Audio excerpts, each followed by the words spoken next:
नमस्कार साथियों, मैं राम रतन तालनिया IITians कैलिबर में एक बार फिर से आप सभी का स्वागत करता हूं। आज हम पढ़ने जा रहे हैं 9th क्लास का चैप्टर नंबर 4, जो कि बताएंगे हम स्ट्रक्चर ऑफ एन एटम के बारे में पढ़ेंगे। हम स्ट्रक्चर ऑफ एन एटम क्या है, आखिर एटम अंदर से। अब एटम के बारे में हमने अभी तक क्या पढ़ा था? हमने देखा था कि एक मैटर होता है, वो मैटर छोटे छोटे छोटे छोटे पार्टिकल से मिलकर बना होता है, और ये पार्टिकल्स जिन्हें मैं मॉलिक्यूल बोलता हूँ, ये भी छोटे छोटे छोटे पार्टिकल से, क्या ये बहुत छोटे पार्टिकल से मिलकर बना होता है। वो पार्टिकल जिसे आगे और डिवाइड नहीं किया जा सकता, और आगे डिवाइड नहीं किया जा सकता, इनडिवाइजेबल, उसको मैंने एटम कहा। ऐसा किसके अकॉर्डिंग कहा? Dalton atomic theory. ये हम लास्ट चैप्टर में पढ़ चुके हैं, फिर भी एक बार ओवरव्यू कर लेते हैं। डाल्टन ने क्या कहा कि हर मैटर छोटे छोटे पार्टिकल से मिलकर बना होता है, जिसे मैं एटम कहता हूं। एटम की प्रॉपर्टीज क्या है? दे आर इनविजिबल, वो दिखते नहीं है।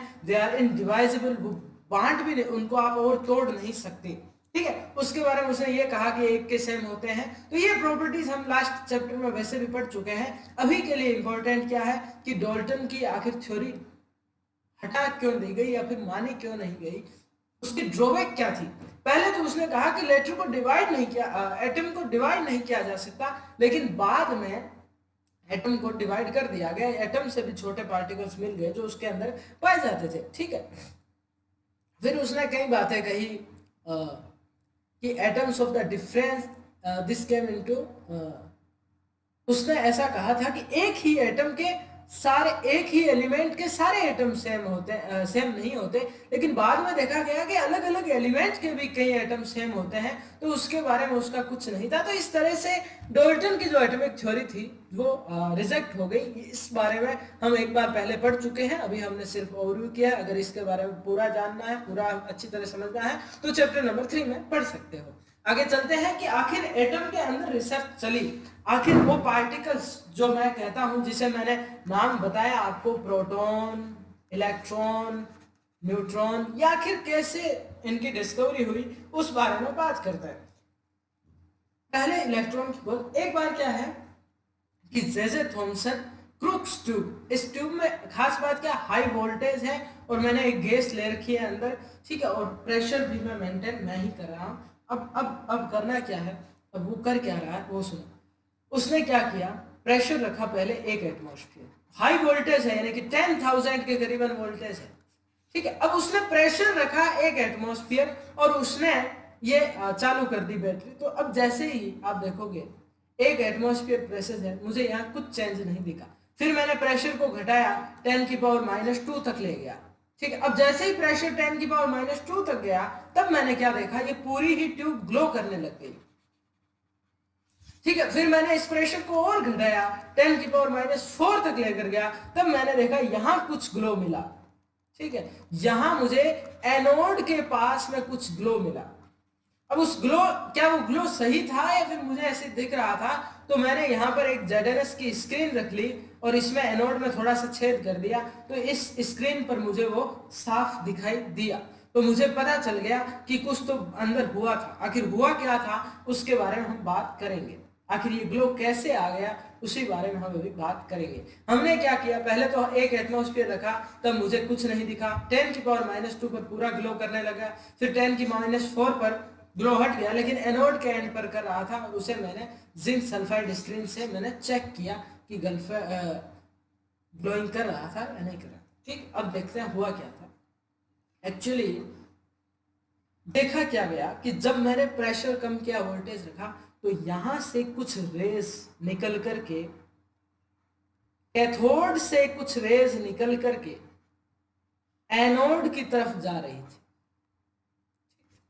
जिन्हें मैं कैथोड रेज बोलता हूं, क्योंकि ये कैथोड से निकली थी। कैथोड क्या, नेगेटिव चार्ज इलेक्ट्रोड को मैं कैथोड बोलता हूं, और पॉजिटिव वाले को एनोड बोलता हूं। अब जब कैथोड से कुछ रेज निकल करके एनोड की तरफ जा रही थी, अब क्योंकि ये एनोड की तरफ अट्रैक्ट हो रही थी, जो कि पॉजिटिव है, तो मैंने क्या कहा कि इन कैथोड रेज की प्रॉपर्टी कैसी है, या फिर चार्ज कैसा है इन पर, नेगेटिव है। बाद में जब रिसर्च और हुई, तो कहा ये कैथोड रेज नहीं थी, छोटे छोटे छोटे छोटे पार्टिकल्स थे, जो इतनी स्पीड से चल रहे थे कि मुझे रे की तरह दिख रहे थे। तो वो क्या है, छोटे छोटे पार्टिकल है जिनको नाम दिया गया इलेक्ट्रॉन। यानी यहाँ पर कुछ इस तरह इलेक्ट्रॉन की खोज हुई जिस पर चार्ज कैसा है, नेगेटिव है, जो पॉजिटिव की तरफ अट्रैक्ट होता है एनोड की तरफ। ठीक है, हुआ क्या था कि मैंने एक कैथोड लिया, एक एनोड लिया, इसमें बीच में छेद करके मैंने चेक किया कि आखिर ग्लो कर रहा था या नहीं कर रहा था। अब क्या हुआ, अब हमने कैथोड रेज, अब जैसे ही अब ध्यान से देखेंगे हमने क्या पढ़ा, कैथोड रेज निकल रही थी यहां से। अब जैसे ही ये कैथोड रेज यहां से निकली तो यहां जितने भी गैस के एटम थे उन सबको उसने आयनाइज कर दिया, यानी कि उन सब से उसने एटम जितने भी गैस के थे उनसे इलेक्ट्रॉन लेकर चली गई, यानी कि इलेक्ट्रॉन निकाल दिया। इलेक्ट्रॉन निकालते ही वो, अब जैसे देखो मैंने आपको बताया था कि किसी भी एटम के अंदर पॉजिटिव और नेगेटिव बराबर होते हैं, उन्होंने क्या किया, एक इलेक्ट्रॉन निकाल दिया, यानी कि पॉजिटिव ज्यादा हो गए, यानी कि उन गैसों पर पॉजिटिव चार्ज कर दिया। अब जैसे ही उसने यहां से कैथोड रेज यहां से निकली तो यहां पर पॉजिटिव चार्ज रह गए।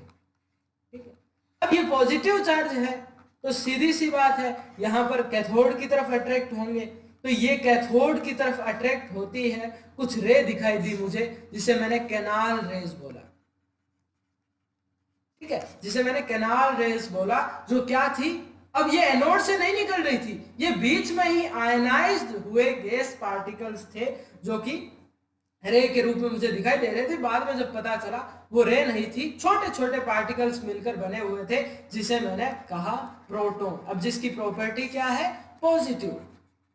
ठीक है, अब यही कहानी पूरे में लिखी हुई है। हमने क्या कहा, पहले कैथोड रेज थी, अभी क्या वैसे ही हमने, जैसे ही वो चली तो उन्होंने आयोनाइज किया गैस को। ठीक है, अब गैस को जैसे आयोनाइज के पॉजिटिव किया तो क्योंकि वो इलेक्ट्रॉन अपने साथ लेकर चली गई, leaving behind positively charged particles of the gas, these particles formed canal rays and started moving towards the cathode, these particles are called canal rays. अभी मैं इन्हें एनोड रेज नहीं कह सकता क्योंकि एनोड से नहीं निकले, ये तो बीच में जो गैसेस थे वो आयनाइज हुई है, गैसेस के एटम्स वो थे। ठीक है, अब मैंने पता किया कि भाई साहब इलेक्ट्रॉन और प्रोटॉन, अब तक मेरे पास सिर्फ दो ही चीजें थी, मेरे को पता चला कि एटम के अंदर इलेक्ट्रॉन भी होता है और प्रोटॉन भी होता है, लेकिन मुझे यह पता नहीं था कि ये किस तरह से होते हैं अंदर, किस तरह से रहते हैं। तो फिर इसके बारे में मैंने थ्योरी देनी चालू कर दी। मैंने कहा मतलब साइंटिस्ट थे, उन्होंने अलग अलग थ्योरी देनी चालू की थी। तो पहले साइंटिस्ट थे जेजे थॉमसन, जिन्होंने पहली थ्योरी दी। उन्होंने क्या कहा, उन्होंने कहा कि पूरा जो एटम है वो पॉजिटिव है, लाइक जैसे ये तरबूज की तरह है। ठीक है, जिसमें पॉजिटिव चार्ज कुछ लाल, ये जो लाल होती है लालगिरी, उसकी तरह फैला हुआ है, और बीच में जिस तरह से बीज होते हैं उसके जैसे ही इलेक्ट्रॉन है, इसलिए इसको वाटरमेलन मॉडल भी कहा गया। उसने कुछ इस तरह से कहा कि लाल भाग है उसके टाइप का, उस तरह पॉजिटिव चार्ज फैला हुआ है और बीच में माइनस कुछ बीज की तरह बिखरा हुआ है। जैसे कि आइसक्रीम के अंदर चेरी बिखरी है, उसी तरह से इलेक्ट्रॉन सॉरी पॉजिटिव के बीच में बिखरा हुआ है।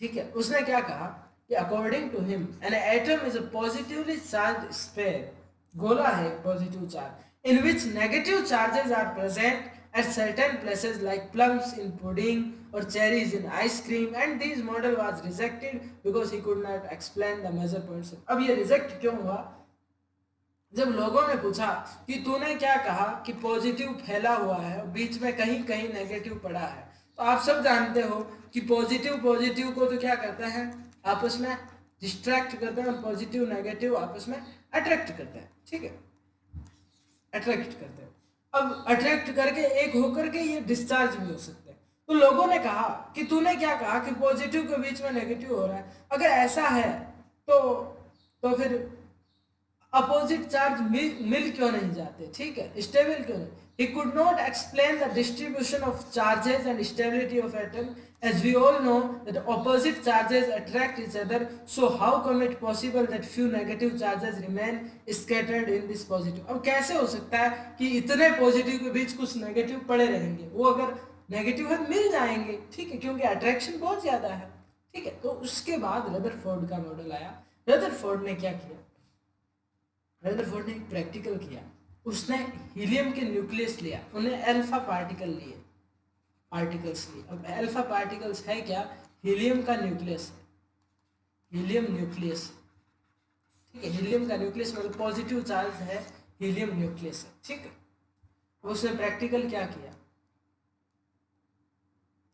उसने एक सोने की पतली शीट ली, इतनी पतली ली कि उसमें सिर्फ एक एक एटम ही आए मोस्ट प्रोबेबल, ठीक है।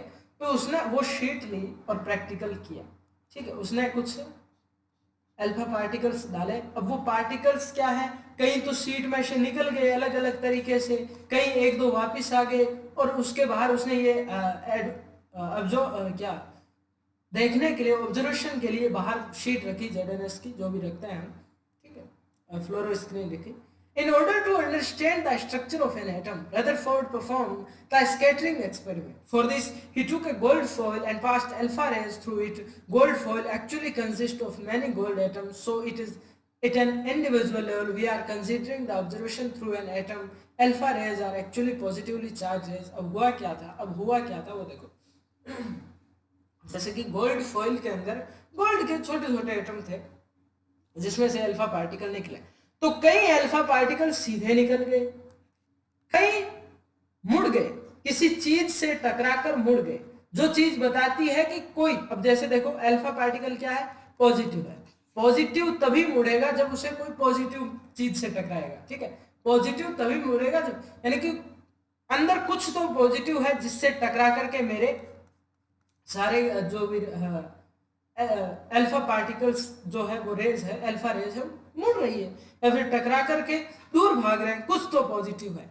एक दो पार्टिकल सीधे गए और सीधे वापस आ गए, जो बताते हैं कि एकदम बीच में टकराए हैं, एकदम बीच में टकराए हैं, यानी कि जो भी पॉजिटिव है वो कुछ बीच में है। अब क्या कंक्लूजन है वो देखते हैं। These rays when passed through it suffered reflections at different angles. To note that a movable screen made of fluorescent material was placed around it. When the reflected rays strike that screen is caused scintillation when he passed these rays through gold foil. Various observation were, क्या observation थे वो देखते हैं। Most of the raise, सब लगभग सभी में से ज्यादातर सीधी निकल गई, कुछ रिफ्लेक्ट हुए हैं कुछ एंगल से, और कुछ बिल्कुल सीधे आ गए। तो उसने कंक्लूजन क्या मिला कि लगभग ज्यादातर सीधे निकल गए। इसका मतलब एटम का अधिकतर भाग, ज्यादातर भाग क्या है, मैक्सिमम पार्ट है वो एटम का, वो खाली खाली है। लेकिन वहां कुछ तो सेंटर में है जिसे न्यूक्लियस कहा उसने कहा, जिससे टकरा रहा है, और न्यूक्लियस क्या है, पॉजिटिव है, क्योंकि वो टकरा कर दूर भाग रहे हैं। इसका मैंने रीजन अभी बता दिया। तो क्या कहा कि रदरफोर्ड मॉडल क्या कहता है कि अब कुछ ऐसा है। उसने कहा कि एटम की स्ट्रक्चर है वो सोलर सिस्टम की जैसी है। एटम है वो इलेक्ट्रिकली न्यूट्रल है, न्यूक्लियस है वो सेंटर। उसने क्या कहा कि कुछ इस तरह से है, न्यूक्लियस सेंटर में है और इलेक्ट्रॉन बाहर चक्कर काटते हैं। इलेक्ट्रॉन बाहर क्या करते हैं, एटम के न्यूक्लियस के बाहर चक्कर काटते हैं, ठीक। लेकिन बाद में क्वेश्चंस पूछे गए उससे कि उसने क्या कहा कि इलेक्ट्रॉन बाहर चक्कर काटते हैं। और एक थ्योरी है, आप फिजिक्स में पढ़ोगे, इलेक्ट्रोमैग्नेटिक थ्योरी। वो क्या कहती है कि जब कोई भी चार्ज पार्टिकल घूमता है, ठीक है, तो वो एनर्जी रिलीज करता है, ठीक है। और जब एनर्जी रिलीज करेगा, फॉर एग्जांपल इलेक्ट्रॉन घूम रहा होगा तो वो लगातार एनर्जी रिलीज करेगा। एनर्जी रिलीज करते लास्ट में वो सारी एनर्जी निकाल देगा। सारी एनर्जी निकलते ही वो तो न्यूक्लियस पर ही गिर जाएगा, मतलब वो तो उसका जो कंप्लीट मॉडल है उसे ही फेल कर दिया, और उसका वो एक्सप्लेनेशन नहीं देता। और ऐसा होता नहीं है, लास्ट के अंदर सारे माइनस इधर गिरते नहीं है और सारा मिलता नहीं। तो होता क्या है, आगे देखते हैं। न्यूट्रॉन की खोज। अब यहां पर कुछ क्या कर रहे थे, न्यूक्लियस का वेट चेक कर रहे थे। उसने क्या किया, एटम का वेट चेक किया, मास चेक किया। एटम का मास चेक किया, और एटम मास ऑफ एटम उसने जब चेक किया, कैलकुलेट किया, तो होना तो ये चाहिए, क्योंकि हमने तो अभी तक यही बोला है कि एक बीच में पॉजिटिव है और इलेक्ट्रॉन है, यानी कि सिर्फ प्रोटॉन्स है और इलेक्ट्रॉन्स है। यानी कि उसने क्या कहा कि प्रोटॉन्स प्लस में इलेक्ट्रॉन्स, तो ये होना चाहिए, लेकिन ऐसा नहीं हो रहा था, ये कुछ ज्यादा आ रहा था। तो उसने कहा इसके अंदर कुछ गड़बड़ है, कुछ और भी है, ठीक है। तो उसने जब न्यूक्लियस का वेट चेक किया, न्यूक्लियस का, तो उसका ज्यादा मिल रहा था प्रोटॉन से। तो उसने कहा न्यूक्लियस के अंदर कुछ और भी है, जो बचे हुए पार्टिकल्स, जो भी जितना भी वेट कम हो रहा है उस उन पार्टिकल्स की वजह से है, जिसने उसको न्यूट्रॉन बोल दिया। न्यूट्रॉन बोला जिसने, क्या बोला, चैडविक ने क्या किया 1932 के अंदर ये रिसर्च की। It was actually discovered while considering the mass of atomic particle, it was seen that the whole mass of an atom is due to the nucleus, and as far we know the nucleus is positively charged, that means it is only protons in it. We also know that mass of an atom is never equal to number of protons, और number of protons के बराबर आ ही नहीं रहा था। तो लेकिन बाद में जब पता चला कि चार्ज तो प्रोटॉन जितना ही है, लेकिन मास थोड़ा ज्यादा है, मतलब कि एक है जो कि बिना चार्ज का है, यानी इनके ऊपर चार्ज 0 है लेकिन मास तो है ही, क्योंकि पार्टिकल्स है, तो न्यूट्रॉन डिस्कवर हुए, ठीक है। चार्ज नहीं है इस बार। अब क्या है, अब बोहर की थ्योरी आती है, नील्स बोहर का मॉडल आता है। बोहर बहुत इंटेलिजेंट पर्सन था, तो इसने बहुत अच्छी थ्योरी दी है, तो इस थ्योरी के बारे में करते हैं बात। उसने रदरफोर्ड की कमियों को बहुत अच्छी तरह से देखा और उसने नई थ्योरी दी। उसने क्या कहा, उसने कहा कि एटम है वो इलेक्ट्रिकली न्यूट्रल है, उसके ऊपर कोई चार्ज नहीं है जब तक इलेक्ट्रिक नेचुरली, और उसके अंदर प्रोटॉन्स है उतने ही इलेक्ट्रॉन्स, जितने प्रोटॉन्स है उतने ही इलेक्ट्रॉन्स है, क्योंकि एक पॉजिटिव चार्ज है एक नेगेटिव चार्ज। फिर उसने क्या कहा, सेंटर में न्यूक्लियस प्रेजेंट है जो कि पॉजिटिवली चार्ज है, ठीक है।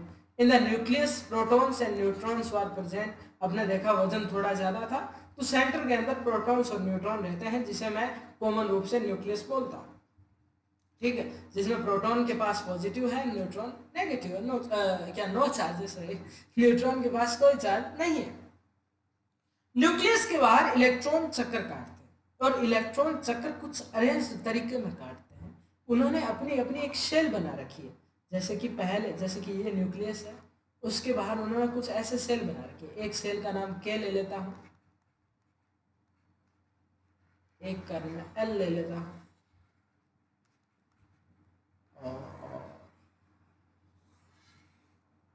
इसका एम ले लेता हूं, ठीक है। इस तरह शेल बना रखी है, और उस सेल में इलेक्ट्रॉन करते रहते हैं। इन सेल इलेक्ट्रॉन रिवॉल्व, अब इलेक्ट्रॉन चक्कर लगाते हैं। फिर उसने क्या कहा, इलेक्ट्रॉन्स आर नेगेटिवली चार्ज है, इट्स सेल है। अब क्या हमारा इश्यू क्या था कि भाई साहब एनर्जी रिलीज वाला वो इश्यू था, तो इसने क्या कहा कि हर सेल की एक एनर्जी फिक्स्ड एनर्जी है, ठीक है, और इलेक्ट्रॉन उसी सेल के अंदर रहेगा, वो ना तो कभी एनर्जी रिलीज करता है ना वो कोई गेन करता है, वो बस उसी शेल के अंदर चक्कर काटता रहता है, ठीक है, बस चक्कर काटता रहता है। और जो हर शेल है, जैसे हर शेल है, कोई भी शेल है, ये 2n स्क्वायर है, कोई भी शेल है उसके अंदर जो इलेक्ट्रॉन है, बहुत थ्योरी के रूल के अंदर किसी भी शेल के अंदर मैक्सिमम 2n स्क्वायर इलेक्ट्रॉन्स रह सकते हैं। अब उसी पर बात करते हैं कि कितने, जैसे कि मैंने क्या कहा, पहली शेल के सेल है, के एल एम एन, जहाँ एन क्या है, शेल नंबर है, ठीक है, जैसे कि शेल नंबर है, जैसे के में शेल नंबर n बराबर 1 है, पहली शेल है, तो इसमें जब 2 इंटू 1 का स्क्वायर करोगे, यानी कि पहली शेल में सिर्फ 2 इलेक्ट्रॉन रह सकते हैं, ठीक है। यहाँ n बराबर 2 है, यहाँ 8 आते हैं, यहाँ n बराबर 3 है, तो यहाँ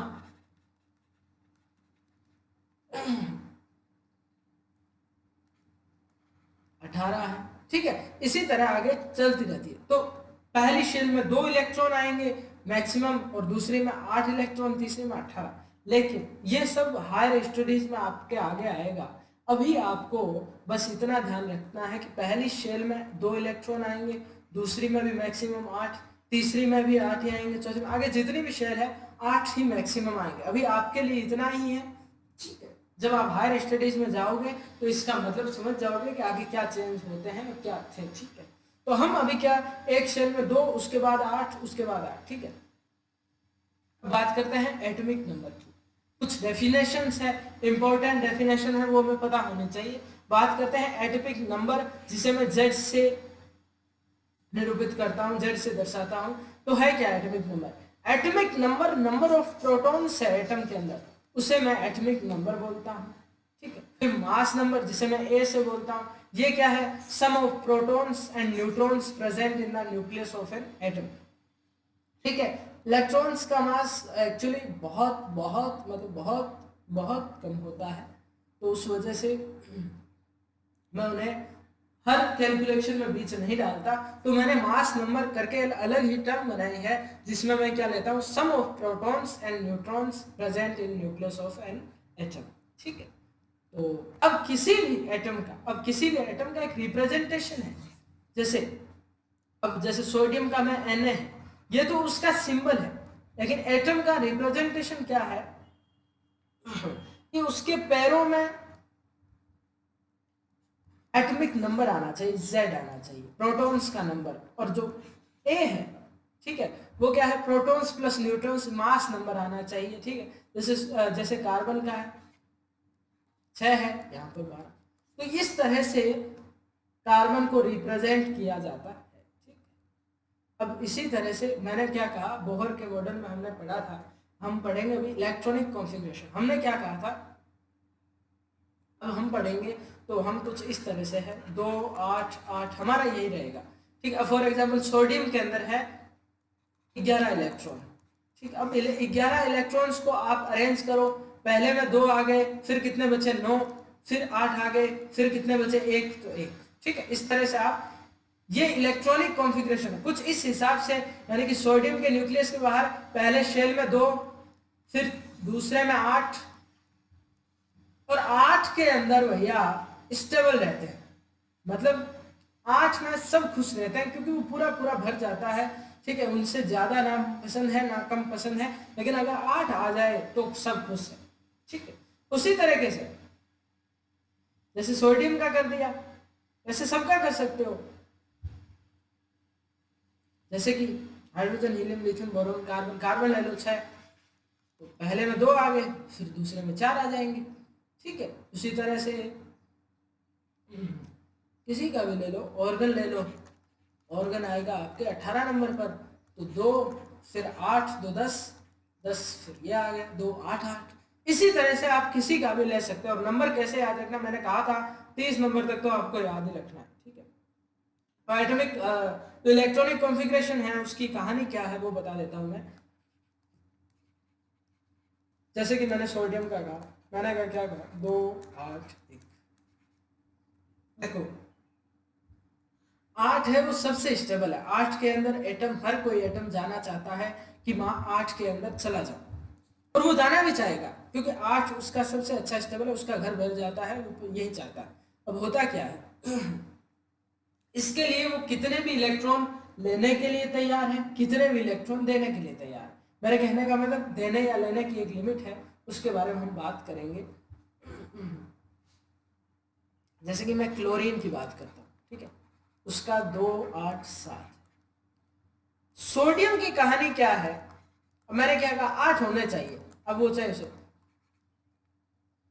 उसका ये एक इलेक्ट्रॉन उसको दिक्कत दे रहा है, क्योंकि यहां तो 8 है, यहां तक तो स्टेबल है। अगर ये उस एक इलेक्ट्रॉन को छोड़ दे तो पीछे क्या बचेगा? 2 8 बचेगा, जिसमें वो खुश है, स्टेबल है, ठीक है। तो वो यही करता है, वो एक इलेक्ट्रॉन को छोड़ देता है और Na+ में चला जाता है, जो एक उसकी क्या वैलेंसी हो जाती है बाद में।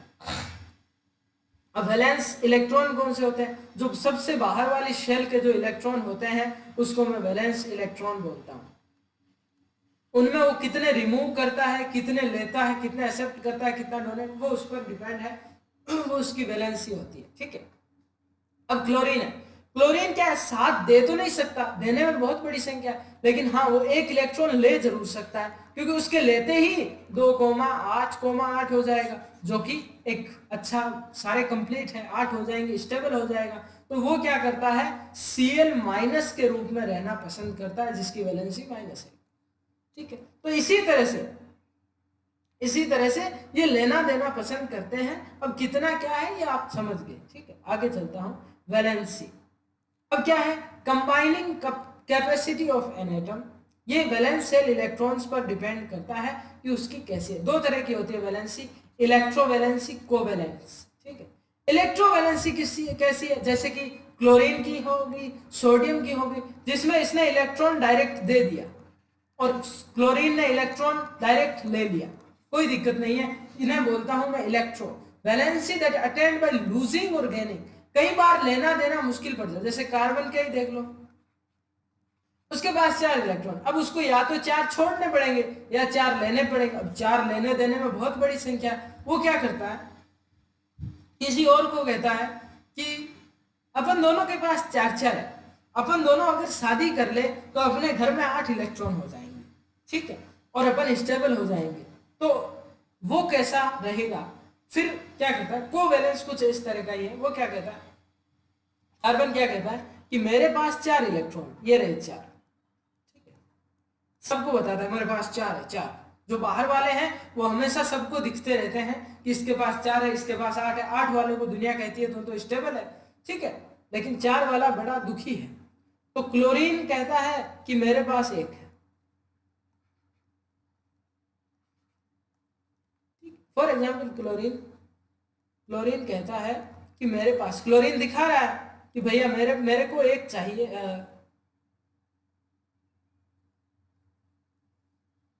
एक चाहिए, क्लोरीन को 1 जरूरी है। ठीक है, इसलिए वो 1 दिखा रहा है। कोई एक सौदे वाला आ जाए तो 1 चाहिए उसको। ठीक है, तो 1 चाहिए, 1 चाहिए, 1 चाहिए, उसको क्या चाहिए, 1 इलेक्ट्रॉन चाहिए, क्लोरीन को 1 इलेक्ट्रॉन चाहिए और 1 ही वो दिखा रहा है, मतलब मेरे को 1 ही चाहिए।